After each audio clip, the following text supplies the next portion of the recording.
Hi, I'm Bridget. Welcome to my kitchen where I help busy families eat well with wholesome and delicious recipes. Do you like creating fun family traditions with your kids? Family traditions are a big part of what makes holidays special and memorable. And the Easter Bunny cake that we're going to make today is a good example of that. In my family anyway. When I was growing up, my mom made this Easter Bunny cake every Easter Saturday, and now I make it with my kids. The idea for the bunny cake came from a pattern that my mom found back in the early 1970s, and it's based on a really simple, clever design. One cake serves as the bunny's face, and then the other cake, with two simple slices, becomes the bunny's ears and a bow tie. You then frost the cake, cover the imperfections with coconut, at least that's what I do, and then decorate with goodies. Today I'll show you how to make the cake and the frosting, and then my daughter and one of her friends are going to do the decorating. To begin, I'm going to butter the two 8-inch round cake pans and line them with parchment paper. I just use a little bit of leftover parchment paper to grease the pan. You could also oil the pan, but I prefer butter.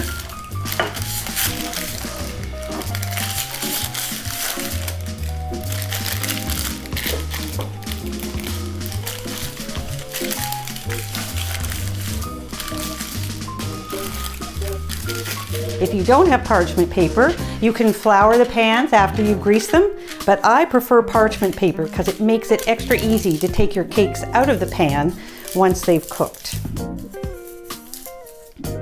We'll set these pans aside and get going with the ingredients for our cake. To make the cake, we're going to start by creaming 1 cup of butter, and to that I'm going to add 2 cups of sugar. But before I add the sugar, I'm going to want to make sure the butter is nice and fluffy.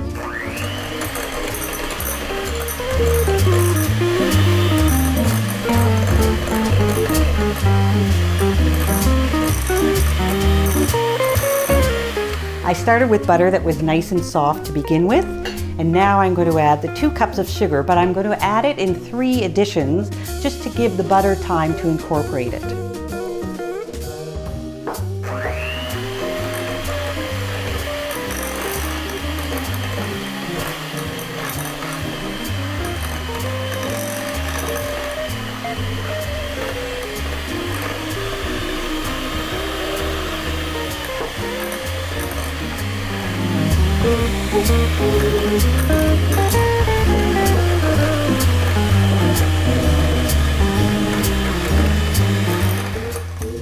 It'll take a few minutes to incorporate that much sugar into 1 cup of butter, but once it comes together well, we are going to add half a cup of hot water. We'll mix that together, and then we're going to add the milk and then the eggs and vanilla.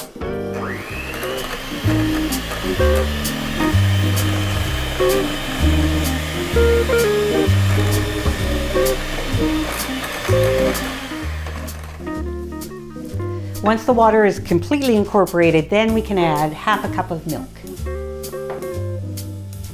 I use 2% milk here, but you can use any kind of milk that you want, whether it's a higher fat, lower fat, or a non-dairy milk.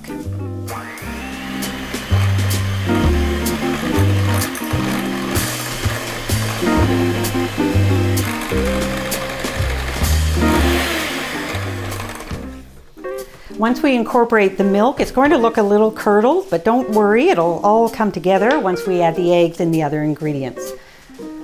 So we're adding 3 eggs, they're room temperature eggs, and we'll add them 1 at a time, mixing after each addition to make sure they blend in really well.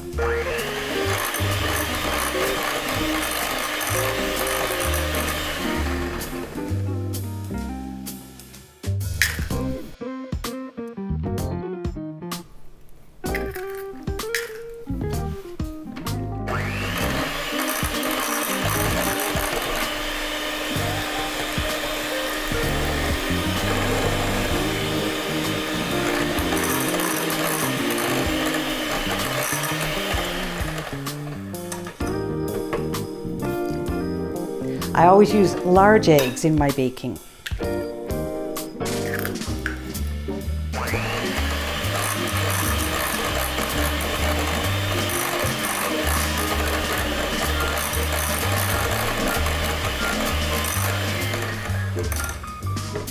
Now that the eggs are incorporated, we're going to add 1 teaspoon of vanilla.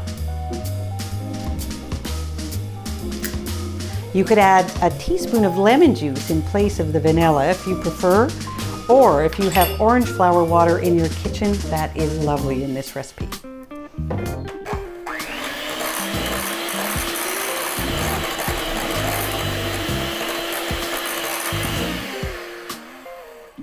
Okay, so our wet ingredients are mixed. Now for the dry ingredients. We're going to whisk together 2 cups of all-purpose flour and 1 cup of whole wheat flour. And I'll just whisk them together. I like to add whole grain flour to this cake because it adds extra flavor and nutrition. Now I'm adding 2 teaspoons of baking powder and half a teaspoon of salt. We'll just whisk these together, and then I'm going to add this flour mixture to the wet mixture, and then we'll get our batter in the pan. I'm going to add the flour mixture to the liquid mixture in 3 additions.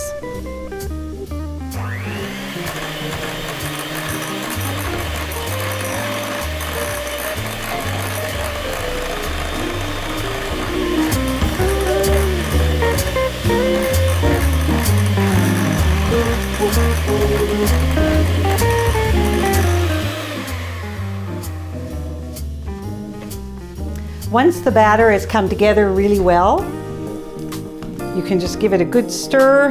Make sure there's no flour at the bottom of the bowl. It's a lovely, thick, almost frothy batter. When we're putting it in the prepared pans, we'll just do our best to divide it evenly between the 2.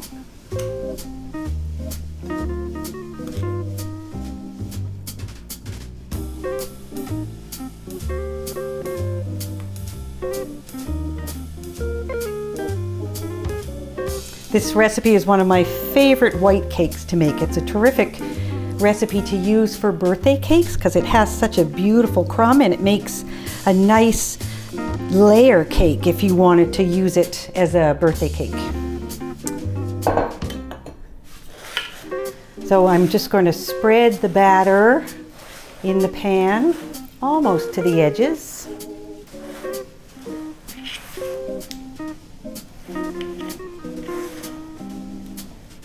I preheated the oven to 350 degrees, and these cakes are going to take about 45 minutes to cook. I'm going to check them at 40 minutes just to be sure. I'm going to put these cakes right in the center of the oven. And I'll set the timer for 40 minutes. But like I said, I expect them to take 45 minutes. Now for the frosting. My mom always made boiled icing for the Easter Bunny cake, but I use a simple white icing. And you'll need a good 4 cups of icing to completely frost this cake. Plus you'll need a little extra for the ears and the bow tie, because when we make the slices to make those shapes, it'll expose the crumb of the cake so that your first layer of frosting or your first coat of frosting will be a little bit messy. So we're going to do a double batch of this recipe. We're going to start with half a cup of butter, and this is very soft butter.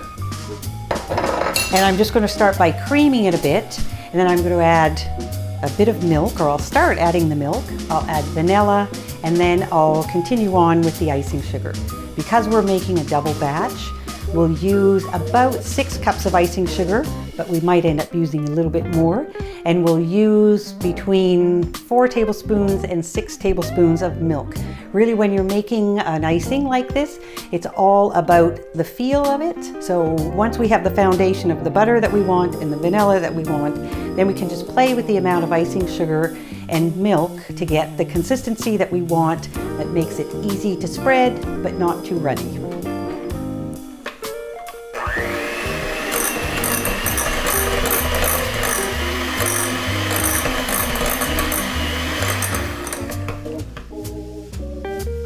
I'm going to start with 2 teaspoons of vanilla.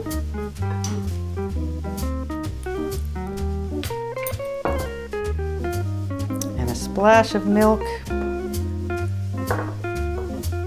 And I will start with the first 2 cups of icing sugar.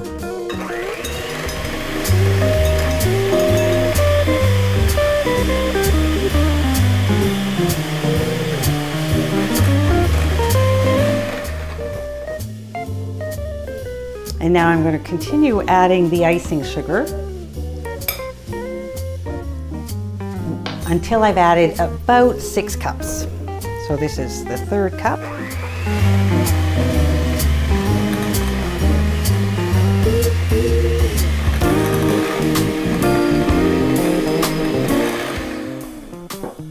I've got 5 cups of icing sugar in here now, so I'm going to add a splash more of milk. And then I'm going to add a couple more cups of icing sugar.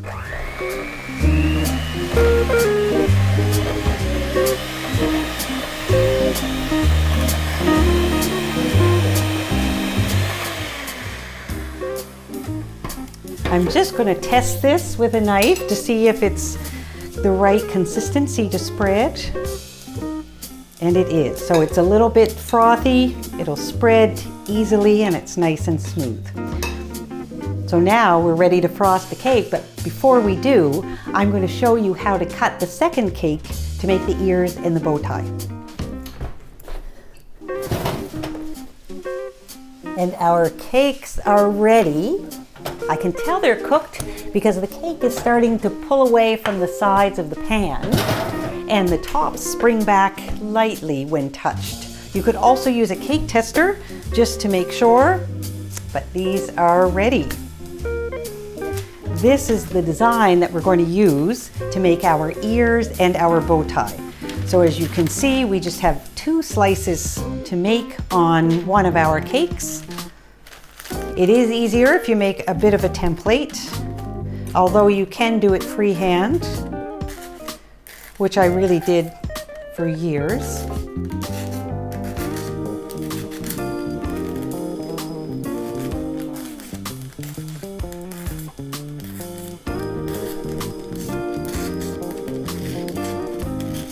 All right.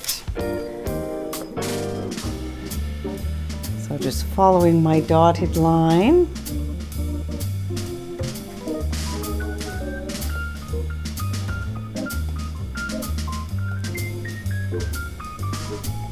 There we go. So we have 2 ears. The 2 ears. And a bow tie. So we'll put the face, 1 cake right in the middle. You'll need a big, either a cookie sheet or a big cutting board, or if you have a really big serving plate, because this bunny, when you put it all together, does take up a lot of space. There we go. Now I'll put the first coat of icing on.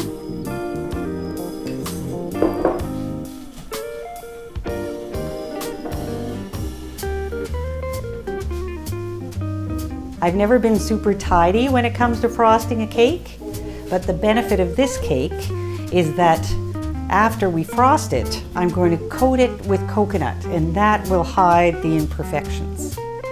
I'm starting with the cut edges first, just because they're a little messier to frost.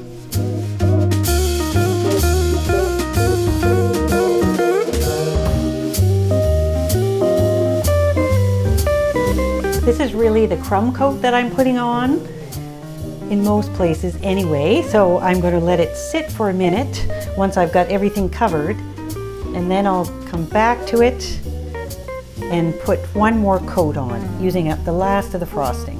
And then I'm going to cover it up with some sweetened flaked coconut just to tidy it a bit before the girls come and do the final decorating.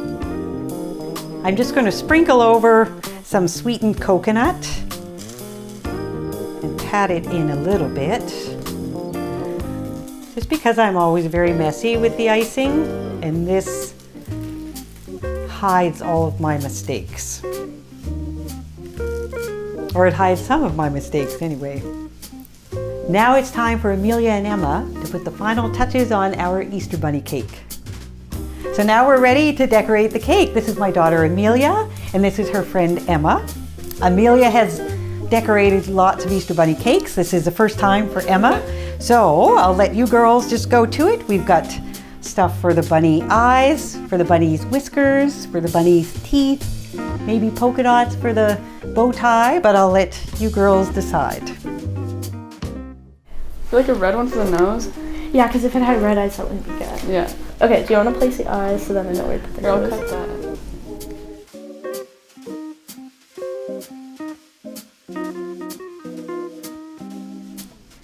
Oh, I see. You're doing like his mouth.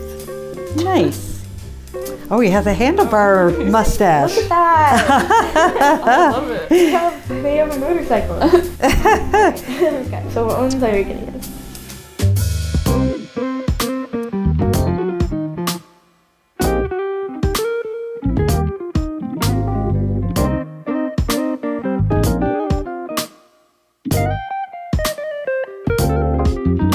So our Easter Bunny cake is ready. This is enough cake to feed an army. So if you're having an Easter celebration, consider this a dessert that can feed everyone. I hope that this cake gives you an idea for new traditions that you can start with your family at Easter. Thanks for watching.